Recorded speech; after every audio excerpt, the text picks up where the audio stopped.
Welcome to the Extraordinary Podcast, where we identify God's uncommon work in common life. Recognizing God's work requires intentionality, but articulating it motivates and inspires. Don't forget to subscribe to never miss an episode.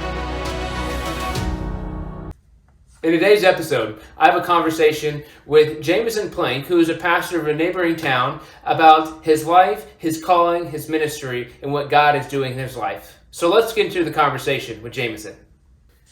Jamison, thank you for being a guest on our podcast today. Good to be here. We appreciate you taking time to share your story. And so as we begin, could you share a little bit about your life growing up, what that was like? Well, it was tough growing up. No, I was raised in central Pennsylvania, and so I don't know how I got out here in the middle of cornfields in Iowa, but I think about, my life growing up, and I'm so thankful to see where God has worked. I was raised in a pastor's home, and so that's sometimes challenging because you're kind of in a, everybody just watches you in your snow globe as you float around, as you do bad things and good things, and some people have a lot of grace on you, and some people want you to live up to this expectation. But I'm here in Iowa because I'm pastoring about 15-25 minutes away from here. And what were some pros and cons to being raised as a pastor's kid? Or what are some pros? Let's just some positives. Some positives? Well, the positives are that I got to travel all over the place. I was blessed by that. I never always saw those blessings, but I got to travel quite a bit. I got parents that didn't work a job Monday through Friday, and so I always thought it would be awesome to have a dad that had a set schedule, that came home and ate a supper every night at 5:30 after his work. But then looking back, I realized I had my parents most days throughout the day and got to spend time with them, and where a lot of kids don't, So I don't know if I... No, that's cool. I just was curious on your perspective on that. Now, what are some hobbies that you have? So some hobbies, well, we met because of slow pitch softball. So I like slow pitch softball. I'm a big bow hunter. I work at Shields in Iowa City. And how that kind of came to play, my second year in college, I was in central Pennsylvania at a small Bible college, and I was looking for a part-time job to kind of help me through college. And I went to my local bow shop, and they were hiring. And so the guy was so gracious to work with my schedule, and so I would go to school 7 o'clock in the morning, have classes till noon. I'd go into the bow shop and work till 8. And so I got to meet a lot of neat people. Got to go to some archery shows. He taught me kind of some of the tools of the trade. And so when I moved to Iowa during the middle of COVID, during a pandemic, it was just an easy job to get, and it's something I enjoy. I work with, I get to talk to people about hunting, and so I never work a day in my life. And with the bow hunting, is that only deer? Yes, mainly deer. I've never bow hunted anything other than deer at this point. I mean, some mild groundhog hunting and stuff like that. So have you done any shotgun hunting or rifle hunting? Yeah, so central Pennsylvania, you can use deer rifles, high-powered rifles, so that's what I grew up hunting. So since moving here, I do gun hunting as well, but I like a little warmer weather, and I like the longer season, and so bow hunting is kind of my thing. Have you had success? I have. Before I moved here, I was eaten up by deer, but I never realized that the Iowa deer are a lot larger. And so I am kind of trying to figure out what a large deer is for Iowa, because everything is big here. But I have killed at least, I killed a buck my first year, and I killed a buck last year in an archery deer. So that's fun. It is interesting to see the different size of animals per states and the geography where they live. So you said you came to Iowa because you pastor a church here. When did you receive your call? Can you share that story? Yeah. So, growing up, I had great parents, godly grandparents on both sides. Both of my grandparents, my grandfathers were pastors. And so it was just inevitable that I would be a pastor. But I never really had that desire. I never grew up in, middle school or high school, just writing out sermon outlines or just dreaming of being up behind a pulpit. I more or less probably rejected that, and I wanted to be anything other than that. My dad never played sports. My dad never hunted. And so that was challenging for me because like I had mentioned earlier, I always wanted to be like everyone else. I think if you're in a situation, maybe your parents work a normal job and they make a honest living. You just wish, man, I wish my dad was Pastor Jeff and he was able to travel the world, and not have a job, even though we understand that it's a different kind of stress, a different kind of job. So I think a lot of times as a young person, the devil wants you to think, my goodness, the grass is always greener on the other side. So I never really wanted that, but I always wanted to serve the Lord. And so growing up in a good church, we had a youth group, and so we went on missions trips. And so I got to travel to different countries, like the country of Romania, the country of Belize, and the Bahamas. And believe it or not, even Bahamas, Pastor Jeff, like you go a mile off the beach and it's pretty great poverty. And so during those times, like I realized that, I do care about people. I want to do what God wants me to do. So that was always in the back of my mind that, maybe God would want me to do something in ministry. But I never wanted to be like my dad because my dad didn't hunt. My dad didn't play sports. And I couldn't be like him, And so high school came, and so I decided I would, after graduating from high school, I decided I would at least go for 1 year of Bible college. My parents wanted me to go there and just kind of, see if that's what God wanted me to do, or to at least get the basic Bible classes and the principles, foundation, kind of grow on, my Sunday school years, my growing up years. So went to Bible school, and some of my friends convinced me to try out for a singing group, a quartet. And so the year after high school, I traveled all summer representing the Bible college. And so we went to different summer camps and played sports. And I got to talk to people about hunting. And I realized that some of those interests that I had, some of those maybe even, I loved deer more than reading a book. I liked throwing a softball more than I liked studying for a test. Some of those interests that I had actually, that God was going to use. And so throughout that summer, I was a team leader, and I got to talk to young people about the relationship with Jesus and get to pray with them. And throughout that summer, God was really dealing with me. And it kept going back in the back of my mind, Jamison, you should come back to Bible college, you should, and do something. And I hated to say, I feel like God's calling me to do this, or I feel like God's leading me to do this, because when you tell everybody that, especially when you're a pastor's kid, they already are expecting that, and so when you tell them that, there's no deviating from that path. And I had watched people do that before, and that was never appealing to me. Watching someone, I'm going to do this, I'm going to go to, Africa, and then, they just work a normal job, and it always feels like, man, God wanted more for your life. And, I'm not the judge, but I just didn't want to be like that. And I'll never forget, in Oshaleta, Oklahoma, not too far from here, I was out here in the Midwest and was at a summer camp while I'm working with young people. And I felt specifically, there was a conference going on and a preacher speaking that night, and I felt specifically that God told me, Jamison, if you'll just give yourself to me, I will use you where I want you to. And I felt like specifically that God was leading me towards pastoral ministry. And so that night I went up front and prayed, and a bunch of young people that I should be praying for them, and I was praying for myself.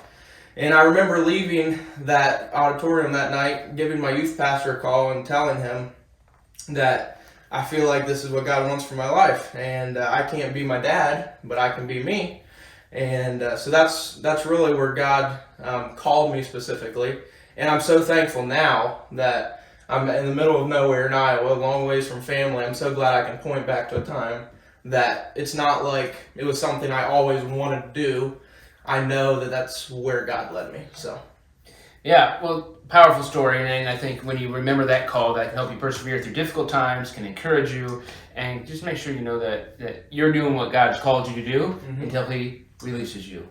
So thank you for sharing that story, and I think it's both a combination of challenging and inspiring for us to hear stories like that. So thank you. So you went back to Bible college.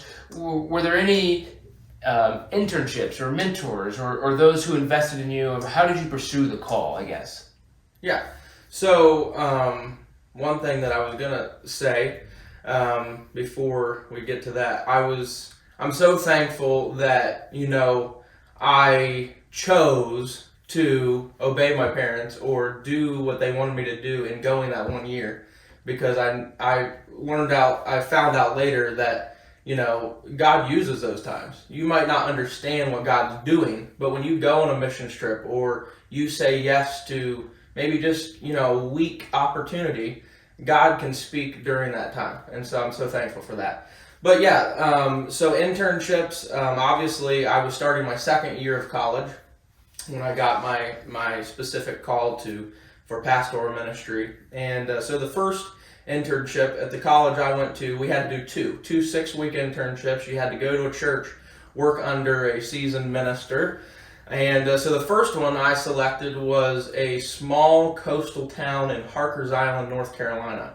And it's not far up the coast from the Outer Banks, but it's in the middle of nowhere, and it's a long ways from anywhere.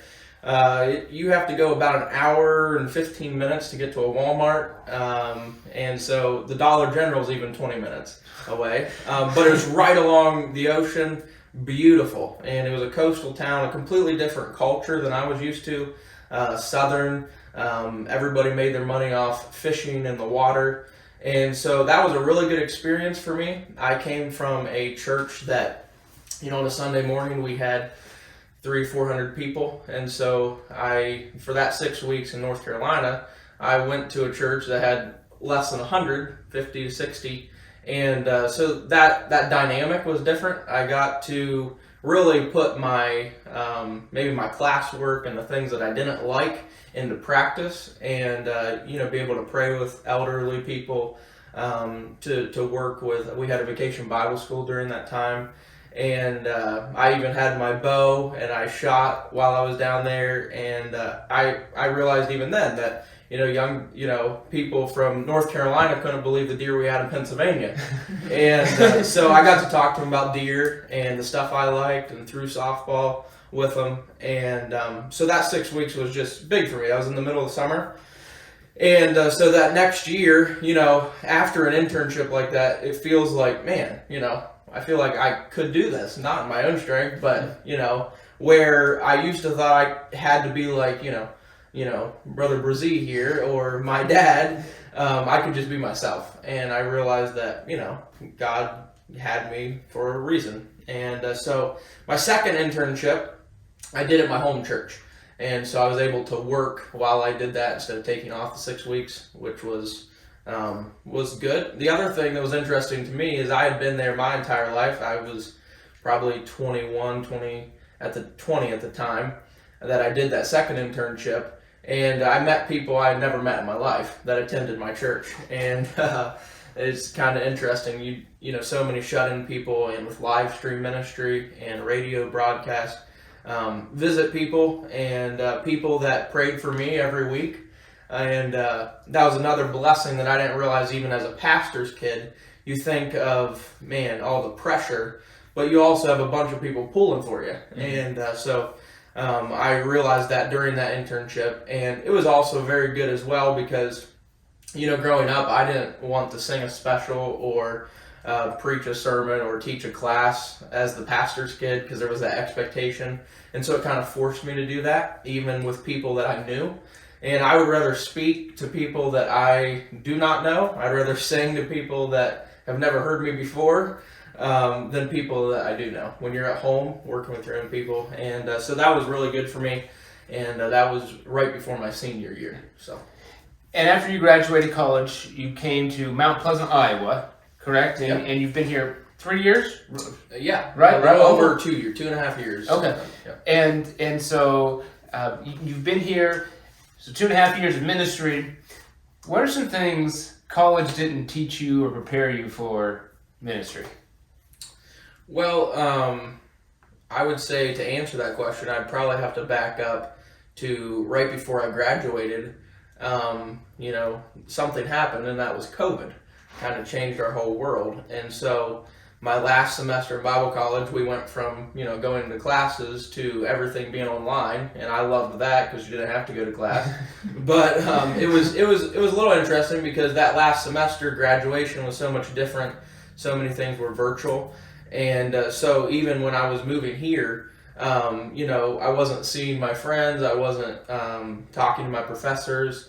And so that was a little interesting. I wasn't necessarily prepared for that. That was a big change because I'd never moved in my life.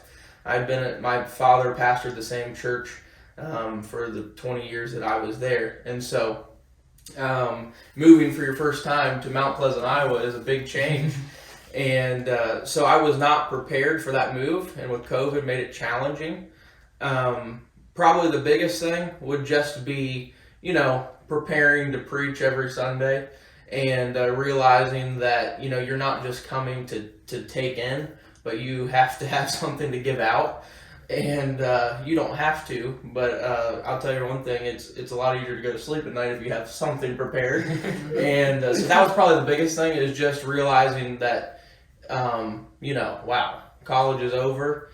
I graduated the Saturday before Memorial Day, I believe it is. Is that in May? I believe Yes. And then Monday morning, we left to come to Iowa. And so 2 days after I graduated, I left as a single man. I was engaged but not married. And my wife was living, or my girlfriend at the time was living in Florida. And so I moved here completely by myself. And I think that's the biggest thing, is just realizing that, I'm not going to church and hearing my dad speak or my youth pastor or my assistant pastor and just taking in. I can't be late this Sunday. The weight, the heaviness of that responsibility is probably the biggest thing that I was not prepared for. So that's a lot more serious than when if people ask me that question, I say, school didn't prepare me how to get water out of a church basement that leaked. But anyway, so there are a lot of things. But what are things you enjoy about ministry?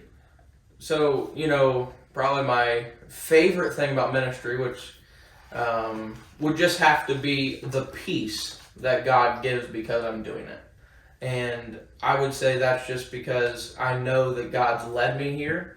And I know I can look back to a time that God specifically called me to pastoral ministry. And so that is the most amazing, the most rewarding thing, is just to know that you're in the center of His will.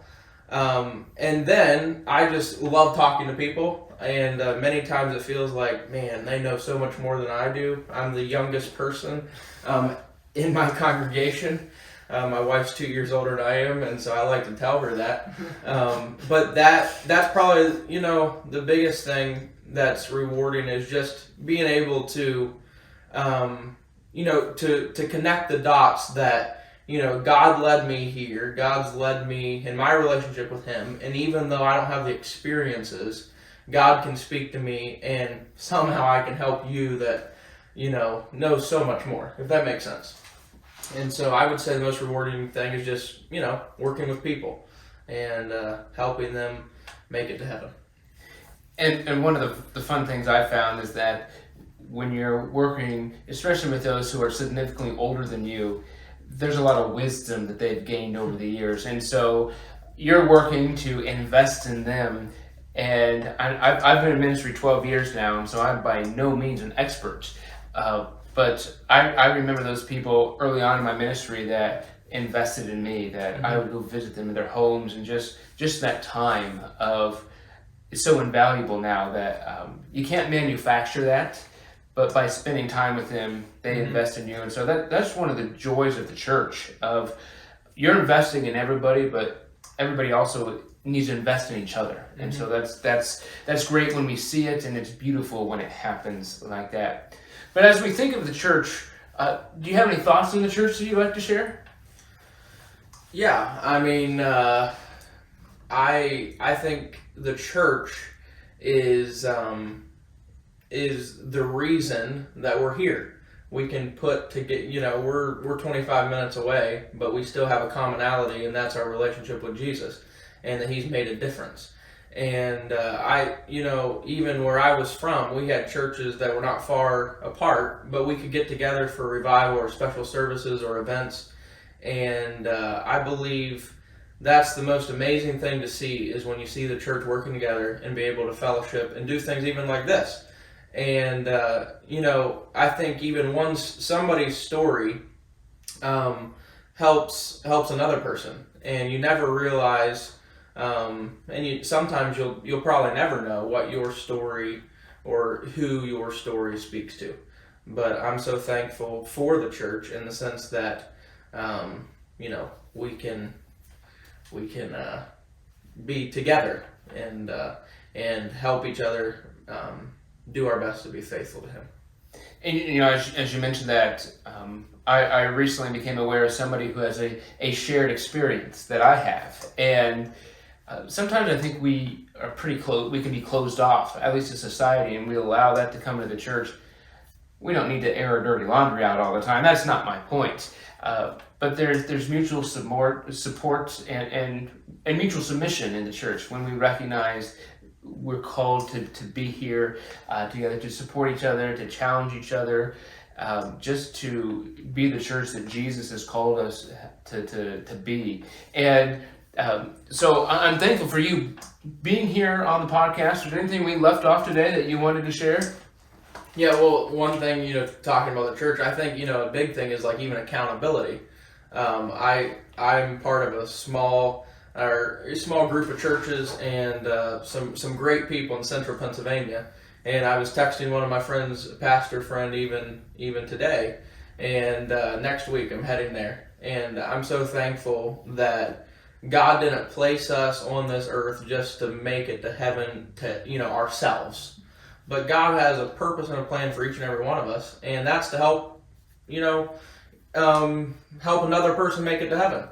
And I was reminded of that even last week.